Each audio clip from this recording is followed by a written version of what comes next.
estar a cargo de la doctora Karina Gumpel, médica hematóloga del Hospital Privado de Rosario y codirectora médica del Laboratorio de Hemostasis y Trombosis de la ciudad de Rosario, y es coordinadora del Grupo de Hemostasis y Trombosis de la Mujer de nuestro Grupo CAT, y nos va a hablar sobre guía de tromboprofilaxis en el embarazo. Entre todas podemos hacer una.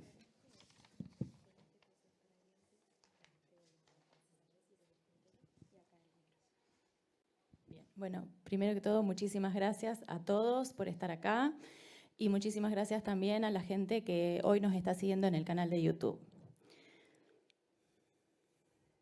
Bueno, lo primero que quiero compartir con ustedes es que desde el Grupo Mujer estamos muy felices en poder compartir nuestro logo, y lo que más felicidad nos da es que lo hicimos entre todos. Bueno, primero lo voy a explicar, es el signo mujer.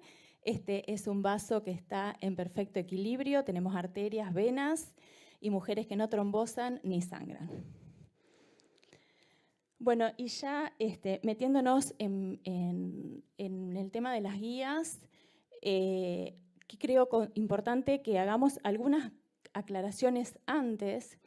La verdad es que esto que ya se vino mencionando a lo largo de toda la tarde, de la gran diferencia que hay en cuanto a las recomendaciones entre las guías, a la hora de estar frente al paciente genera mucha angustia y mucha incertidumbre, a veces no poder decidir con cuál quedarnos. Y a todo esto de lo que están las guías, no podemos olvidarnos de agregarles nuestra propia experiencia personal. Entonces, como yo no lo podía resolver usando la propia inteligencia natural, resolví consultarle a la inteligencia artificial y a ver qué diferencia había entre una guía y una indicación.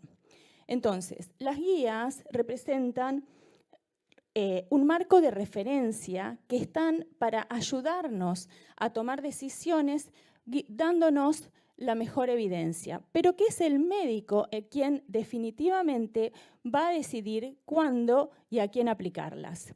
En síntesis, las guías tienen un alcance amplio, su naturaleza es más bien de tipo informativa, orientativa y son más bien flexibles. En cambio, las indicaciones son más taxativas, es decir, son un modelo, son instrucciones precisas, dirigidas a un caso en particular. El objetivo es ejecutar un plan terapéutico, son poco flexibles, son más personalizadas, la naturaleza es más de tipo operativa y no realizar una indicación implica un riesgo. Ahora, otros puntos que tenemos que tener en cuenta es ¿por qué realmente son necesarias tener guías en el embarazo? Estos son reportes hechos en el Reino Unido y tenemos un reporte que se hizo en función de la mortalidad entre el periodo 2003 y 2005, donde el 78% de la mortalidad materna por tromboembolismo de pulmón tenía un factor de riesgo identificable. Posteriormente, si bien había disminuida la mortalidad, en otro reporte de mortalidad materna entre 2006 y 2008, el 89% de las mujeres que se morían tenía un factor de riesgo identificable. Y otro reporte también del Reino Unido, el 70% de los tromboembolismos venosos durante el embarazo, fatales y no fatales, tiene un factor de riesgo identificable. Y otro punto importante es que podemos ver cómo ha disminuido la mortalidad a partir de que en el año 2004 se implementan las primeras guías británicas que son de este año. Entonces, según estimaciones del Instituto NICE, sabemos que las heparinas de bajo peso molecular pueden llegar a reducir entre un 60 a un 70% la incidencia de tromboembolismo venoso en mujeres con alto riesgo y hasta en un 88% en aquellas mujeres que además tienen un riesgo de tromboembolismo venoso personal. Ahora, hay otras aclaraciones que tenemos que tener en cuenta a la hora de ver estas discordancias entre las guías, es cómo se constituyen estas guías. Esto es un reporte de una revisión de Cochrane, publicada en el año 2010, cuya conclusión nos dice es que existe una insuficiente evidencia donde basar las recomendaciones para la tromboprofilaxis tanto en el embarazo como en el periodo temprano del puerperio, y que realmente son necesarios estudios randomizados en gran escala. Ahora, entonces, busquemos qué fue lo que se publicó desde el año 2010 hasta la fecha, y hay 25 publicaciones, de las cuales una no corresponde a una población de embarazadas. Hay 6 estudios, pero que en realidad están dirigidos a resultados obstétricos, uno en válvulas cardíacas y otro del manejo periparto. Con lo cual, lo que nos queda son 5 estudios de dosis, 1 estudio de seguridad, un estudio sobre las preferencias de los pacientes, 5 estudios de factibilidad, de los cuales 2 son negativos, y 4 estudios randomizados en el periodo posparto. Este es un trabajo que hizo el grupo de Canadá. Es un trabajo multicéntrico, que es uno de los primeros trabajos que se hizo de factibilidad, y ellos lo que querían ver era qué capacidad tenían de randomizar pacientes para embarazadas de grupos de un riesgo que podríamos decir intermedio, es decir, en pacientes con inmovilidad, con sumas de factores de riesgo clínicos, y lo que vieron es que de un total de 6 centros, 378 pacientes eran elegibles, de las cuales solo 25 pudieron randomizar. Esto da un enrolamiento mensual de menos de una paciente por centro. Y del total de las pacientes, solamente un 7% brindó su consentimiento. Esto fue un trabajo negativo, entonces se pusieron a analizar por qué las pacientes no brindaban su consentimiento y por qué no podían randomizar. Este estudio era un estudio a doble ciego, en el cual el grupo de tratamiento era expuesto a un tratamiento de 21 días con heparina. Entonces, ¿qué hicieron? Diseñaron otro trabajo en el cual fue un ensayo abierto, es decir, se eliminó la rama placebo, las pacientes sabían a qué grupo les correspondía y se acortó el periodo de tratamiento con heparina de 21 a 7 días. Y fíjense lo que les pasó: 6 centros, 306 pacientes elegibles, solo 37 pudieron randomizar, lo que da un enrolamiento mensual de menos de una paciente por centro, y solamente el 11% de las pacientes elegibles brindó su consentimiento. Entonces, me parece que es importante que tengamos, a la hora de comparar las guías, que tengamos muy presente cómo se construyen esas guías y de dónde sale la fuente de información para después elaborar las recomendaciones. Y ahora ya metiéndonos directamente en las comparaciones, eso es un trabajo que se hizo en un solo centro de Suiza, donde ellos analizaron en sus pacientes, en un periodo de tiempo, eran todas pacientes que habían sido sometidas a cesáreas, y vieron, de acuerdo a aplicar las diferentes guías, qué porcentaje de estas pacientes les hubiera correspondido o no recibir profilaxis. Y fíjense las diferencias, como tenemos de las guías británicas, aplicando las guías británicas le hubiera correspondido el 40%, aplicando las guías ASH al 0%, y intermedio alrededor del 10% de las guías americanas de ginecología o las ACCP. Ahora, si nos fijamos específicamente de los nacimientos solamente cesárea, de las guías británicas al 88%, mientras que las guías ASH, como ya dijimos, 0%, y alrededor de un 35-40% las guías americanas de ginecología o ACCP. Y tengamos en cuenta que de estas pacientes con cesáreas, de las guías británicas, hubieran sido el 100% de las cesáreas de urgencias y el 73% de las cesáreas electivas. Pero además, las guías británicas hubieran indicado heparina en el 25% de los partos vaginales. Entonces, ¿cómo pasamos de un 40% a un 0%? La pregunta es, ¿aquí está sobreestimado o aquí está subestimado? Entonces, creo que una de las respuestas sería qué porcentaje de eventos trombóticos tuvieron en el centro. Y fíjense lo que pasó. De las 344 mujeres que tuvieron, no hubo eventos de trombosis venosa profunda ni tromboembolismo pulmón en los 3 meses pospartos.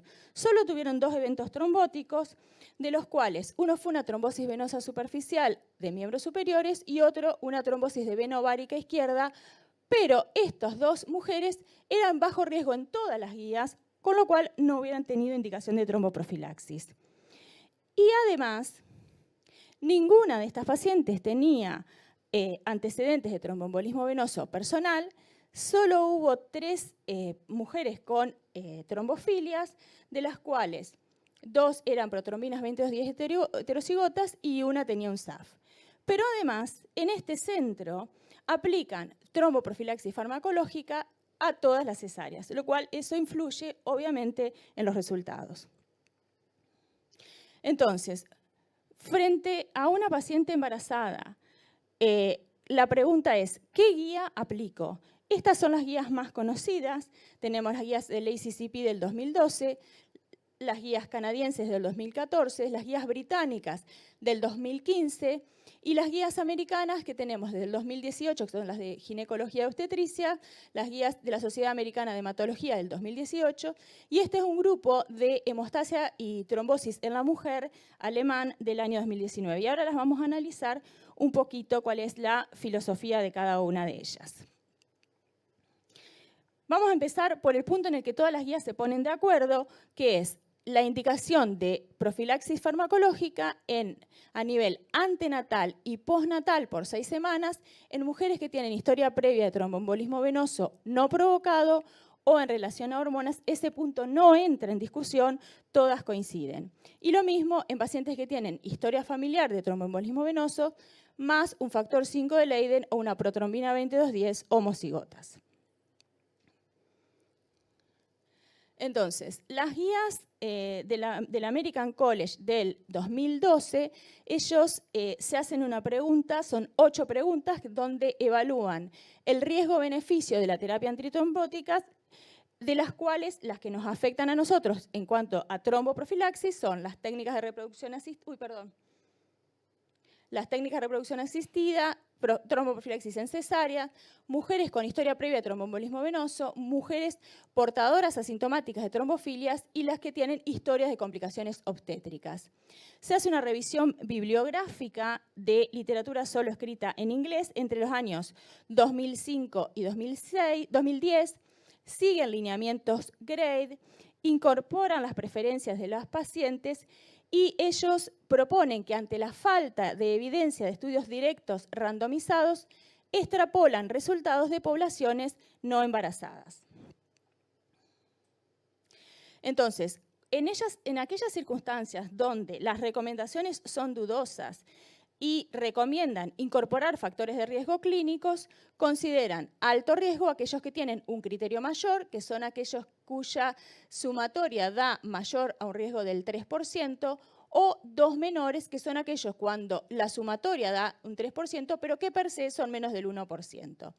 Y consideran trombofilias de alto riesgo al factor 5 de Leiden o la protrombina 2210 homocigotas, para los cuales sugieren profilaxis postnatal por 6 semanas y antenatal solo si hay historia familiar. Para el resto de las trombofilias, profilaxis antitrombótica postnatal solo si hay historia familiar. En cuanto a las guías de la Sociedad de Ginecología y Obstetricia canadiense, las diferencias que tiene es que no tiene límites en cuanto a las fechas de publicaciones que incluyen publicaciones tanto en idioma francés como en inglés y considera la evaluación dinámica del riesgo del tromboembolismo venoso, es decir, antes del embarazo, al inicio y en cada una de las intercurrencias. Y se plantean como objetivo complementar a otras guías ya publicadas. En cuanto a las trombofilias, consideran profilaxis en portadoras asintomáticas de factor 5 Leiden o 2210 homocigotas, en déficit de antitrombina 3 y trombofilias combinadas, que acá se refiere al 2210 y el 5 Leiden heterocigotas. Y en pacientes con historia de tromboembolismo venoso provocado, más una trombofilia de bajo riesgo. También consideran la profilaxis, y una cosita es que extrapolan el riesgo de la población general. Consideran también realizar profilaxis en cirugías no obstétricas, como ya se mencionó, cuando el reposo es mayor a 7 días y el índice de masa corporal es mayor a 25 al inicio del embarazo, y cuando existen múltiples factores de riesgo que sean mayor o igual al 1%. Y entonces ellos tienen categorizados cuáles son los factores de riesgo que representan per se cada uno un 1%, aquellos que per se son menos al 1%, pero que con 2 sería suficiente, y aquellos que se necesitan 3 para llegar al riesgo. Luego tenemos las guías británicas, y acá lo transcribí textual, por eso está en inglés, porque me interesa resaltar, esto es lo primero que figura cuando uno va a leer las guías británicas, donde se refiere que todas las mujeres tienen que ser evaluadas el riesgo trombóticos en el momento temprano del embarazo o antes del embarazo, cada vez que es admitida en la internación y antes del parto, durante el parto e inmediatamente posparto, y que se debe consensuar con la paciente explicándole cuál es el riesgo que tiene de trombosis. Entonces, estas guías están basadas dividen en 3 grupos de riesgos: factores de riesgos preexistentes, factores de riesgos obstétricos y factores de riesgo transitorios. Es una sumatoria, como ya se ha dicho, sumatoria de riesgos que cuando estos suman 4, se da un score de 4, entonces la paciente tiene indicación de profilaxis farmacológica prenatal desde el primer trimestre y hasta las 6 semanas posparto. Cuando el score da 3, solamente se haría profilaxis antenatal en el tercer trimestre, desde la semana 28. Y si el score da 2, solamente harían profilaxis por 10 días postnatal. Entonces, ¿en qué se diferencian estas guías de las anteriores? En que consideran la profilaxis también después del parto vaginal y no solamente la cesárea, en que agregan la profilaxis en periodos más cortos, o sea, antenatal solo en el tercer trimestre y postnatal solo por 10 días, porque incluye la profilaxis durante las hospitalizaciones para todas aquellas mujeres que están hospitalizadas más allá de las 72 horas y porque incorpora como factor de riesgo a la hiperemesis gravídica. Entonces, acá tenemos los factores de riesgos preexistentes que puede tener una mujer. Acá fíjense que figura el antecedente de tromboembolismo venoso previo, que ya de por sí tiene un score de 4. Y luego tenemos múltiples otros factores que tienen cada uno suma diferente.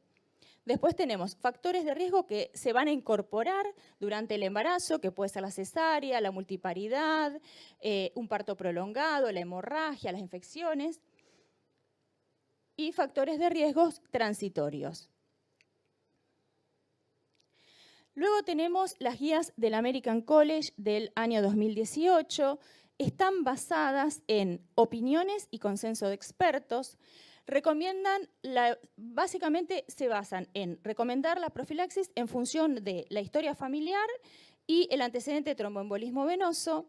Consideran trombofilias de alto riesgo al factor 5 de Leiden o a las 22-10 homocigotas, al factor 5 de Leiden heterocigota y 22-10 heterocigotas combinados y al déficit de antitromina 3. Incluyen como otros factores de riesgo clínicos, para definir casos que son dudosos, a la obesidad, pero no aclara a partir de cuánto el índice de masa corporal, y a la inmovilización prolongada, pero tampoco define a partir de cuántos días. Recomiendan el uso de dispositivos de compresión neumática intermitente a todas las cesáreas y profilaxis farmacológicas cuando se asocia a otros factores de riesgo, pero no define a cuántos ni a cuáles. Y lo que sugieren y recomiendan es que entre todas las guías de tromboprofilaxis disponibles, cada centro adopte uno y que las siga de manera sistemática. Luego tenemos las guías ASH, y acá quiero aclarar porque las mismas guías dicen que están diseñadas para ayudar a los médicos a tomar decisiones, pero que de ninguna manera pretenden construirse como un estándar of care, y que las decisiones tienen que ser basadas en el análisis personalizado de las pacientes. Estas son guías que metodológicamente podríamos decir que son las más prolijas porque están basadas en guías GRADE. El panel de expertos incluye 2 representantes por las pacientes y recomiendan profilaxis en función de la historia previa personal de la paciente de trombosis, en la historia de en el antecedente de trombofilia con o sin historia familiar y en técnicas de reproducción asistida, básicamente en mujeres que hayan desarrollado un síndrome de hiperestimulación ovárica. En cuanto a los factores de riesgo clínicos, consideran que es real, hay ausencia de estudios randomizados, la mayoría tiene un efecto modesto y solo muy pocos incrementan un riesgo absoluto mayor al 1%. Consideran entonces como trombofilias de alto riesgo al factor 5 de Leiden homocigota y a las trombofilias combinadas con o sin historia familiar y al déficit antitrombina 3 siempre y cuando se asocie a historia familiar.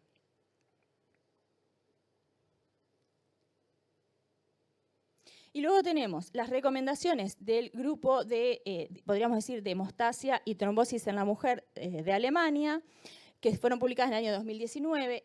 Si bien están hechas por un panel de expertos, la verdad es que son guías muy interesantes de leer, elaboran recomendaciones propias, pero las ponen a la par y las comparan con los que están publicados por las restantes guías internacionales. Recomiendan la evaluación individualizada del riesgo al inicio del embarazo, antes y luego del parto, durante las hospitalizaciones y en todas las intercurrencias, o sea, habla del dinamismo. Hacen foco en la trombofilia hereditaria, en la historia personal y en la historia familiar de tromboembolismo venoso.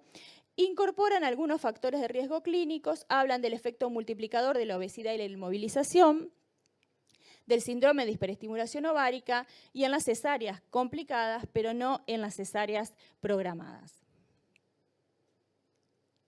Y por último también quiero mencionar las guías latinoamericanas, que son guías que siguen la metodología GRADE, adaptan las recomendaciones de las guías ASH a un contexto latinoamericano, recomiendan las profilaxis farmacológicas en mujeres con historia previa de tromboembolismo venoso y en trombofilias, y en trombofilias agrega un grupo, así como hemos visto en todas que hay un grupo de alto riesgo donde la mayoría recomienda profilaxis, hay un grupo de bajo riesgo donde no se recomendaría la profilaxis, acá se agrega un grupo de riesgo intermedio que son todas aquellas que quedan en el medio, donde se recomienda un manejo individualizado en base a la combinación con otros factores de riesgo. Igual que las guías ASH no hacen referencia a los factores de riesgo clínicos. Entonces, este es otro trabajo donde se comparan específicamente las guías americanas del Colegio de Obstetricia y Ginecología versus las guías británicas y entonces con diferentes puntos de corte.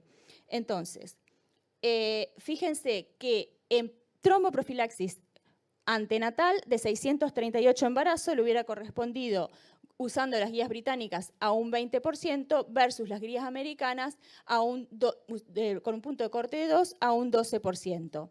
Pero que si cambiamos el punto de corte, disminuimos en un 40% la indicación y pasaría de un 12% a un 7%. Y en cuanto a la tromboprofilaxis postnatal, de 638 embarazos, usando las guías británicas, le hubiera correspondido al 53%, mientras que las guías americanas, con un punto de corte de 2 al 24%, o sea, a la mitad, pero que si usamos un diferente punto de corte, las guías británicas hubieran pasado al 40% y las guías americanas al 11%. Entonces, y si analizan, por otro lado, cuáles fueron las pacientes que tuvieron eventos trombóticos, fíjense que tanto a nivel antenatal como postnatal, todas las pacientes tenían un score de riesgo que estaba por arriba del 3%.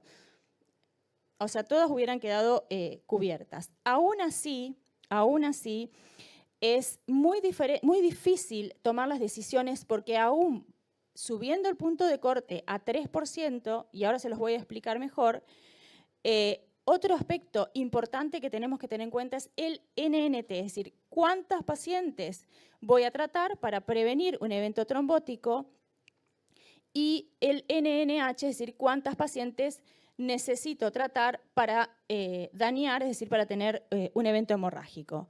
La realidad es que aún usando puntos de corte, el punto de corte más alto, que es el de 3, el NNT en el periodo prenatal da por arriba de 1000 y en el periodo del puerperio da alrededor de 550. Entonces uno podría decir es un NNT muy alto para prevenir un evento, pero piensen que ese evento puede ser fatal en una mujer joven y sana previa. Y eso hace que las decisiones sean sumamente difíciles. Ya termino. Pero esto es importante porque durante todas estas charlas estuvimos hablando del punto de corte del 2%, del 1%, del 3%. ¿Qué significa ese número? Entonces, sabemos que el riesgo de un tromboembolismo venoso en el embarazo es de alrededor del 1 por 1000. Entonces, si yo tengo un punto de corte del 1%, significa que ese factor de riesgo, si es del 1%, serían 10 por 1000. Y si es del 3%, sería 30 por 1000. ¿Y de dónde sale el 1 o de dónde sale el 3? Es que el riesgo de hemorragia en una paciente con profilaxis farmacológica en el embarazo puerperio es de 0,5 a 1. De ahí salen entonces las guías que utilizan el punto de corte de 2 o de 3. Entonces, fíjense, por eso también hace que diferentes guías tengan diferentes indicaciones, porque usan diferentes factores de riesgo de acuerdo a lo que implica cada uno de ellos. Entonces, las guías de la ACCP usan un 3%, las guías de Canadá el 1%, las guías británicas para cada factor de riesgo que incorporan el 1%, haciendo ese sistema de puntos que les mencioné de 4, 3 y 2. Las guías de ginecología del año 2018 del 2% y las guías ASH 2% antenatal, 1% postnatal. Y otro punto que tenemos que tener en cuenta es cuando las guías incorporan los valores y preferencias de las mujeres, fíjense cómo influyen, porque en este trabajo, que es un estudio multicéntrico de 6 países, o sea, con una filosofía diferente en el pensamiento de las mujeres, 123 mujeres con historia previa de tromboembolismo venoso. De estas 51, de las 51 que tenían indicación de tromboprofilaxis, 12% no deseaban realizarlo. Pero de las 72 que no tenían indicación de profilaxis, el 72% lo quería realizar igual. Entonces, para ir finalizando, tenemos que decir que no existe un score de riesgo validado para embarazo, que no conocemos si la combinación de factores tiene un factor aditivo, si tiene un efecto sinérgico o si es neutral.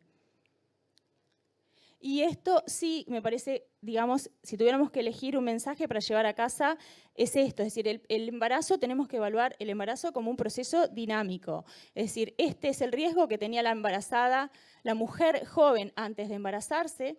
Este es el riesgo que le genera el solo hecho de estar embarazada. Esta es la embarazada, la mujer joven embarazada que tenía algún factor de riesgo predisponente y que ese factor de riesgo puede o no superar un umbral que implique una profilaxis. Y por último tenemos la mujer joven embarazada que tenía alguna predisposición y que durante el embarazo puede tener alguna intercurrencia que la lleve a necesitar una profilaxis. Y por último, además del efecto dinámico del embarazo, tenemos que considerar la atención personalizada, porque no es lo mismo una embarazada en reposo que si está activa, no es lo mismo una cesárea de emergencia que si es una cesárea programada, no es lo mismo tener un parto normal que tener complicado con la hemorragia, no es lo mismo ser obesa que no serlo y no es lo mismo tener una historia familiar que no tenerla. Y fundamentalmente, la que no es la misma es la embarazada a lo largo de los 9 meses del embarazo. Así que eso es todo. Muchas gracias. Y una sola diapositiva más, que les pedimos a todos que a partir de mayo síganos en las redes porque tenemos sorpresa.